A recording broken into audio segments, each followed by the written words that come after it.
Lara, I've been online trying to track what the role of Antifa has been in Minneapolis, Atlanta, and in New York, and unfolding now apparently in Los Angeles. What can you tell us about how they might be mucking things up and making these things very, very unstable? Well, what they're doing, Laura, is exploiting the existing conditions and exploiting the local residents, exploiting the very justified outpouring of grief and anger. They specialize in masking themselves behind genuine protesters and exploiting these opportunities to agitate and destroy. These are professional antagonizers, right? They've been trained. They have manuals in how to do this with their tactics, their techniques, and their procedures.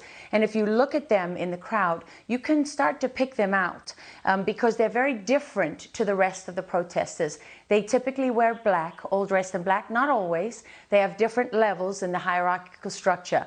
But you'll see the ones, especially that are in this subculture of real professional antagonists and instigators.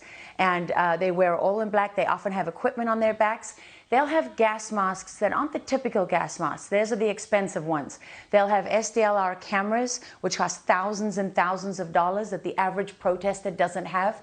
They'll have communications equipment like radios with military-grade antennas. You'll see they have earpieces in their ears. There are repeaters on top of vehicles.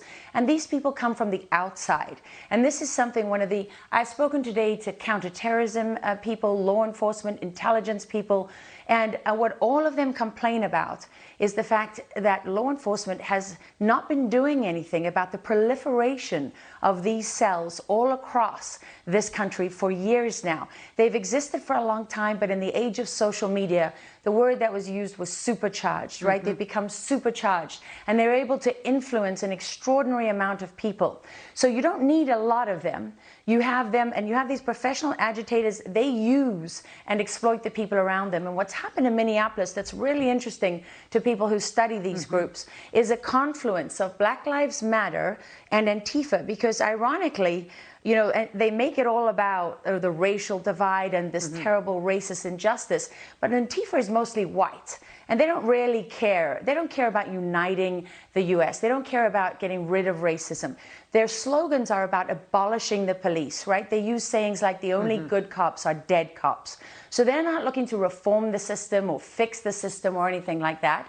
You've got a black police chief in Minnesota, right? You've got many other black officials. They don't want to support those people. Those black people are not on their agenda. It's the people who can be exploited. Because when Minneapolis is burned to the ground in any other city, like Ferguson, they move on. And who's left holding the baby, right? Who's left with the destruction? Who's poorer? The people, because their the cities and their businesses have been burned down and destroyed. Right. Yes, Well, the citizens that they say they care about. Which they don't. It's about creating anarchy and taking down the whole American system. They think America is a corrupt, awful, horrid, rotten place. And regime change. Yeah, oh yeah, it's all part of And what they're doing is they're provoking the police. Yes, provoking the police, provoking the National Guard. They want a replay of Kent State. And one thing I've seen is lots of people complaining about the police allowing the police station to be burned to the ground.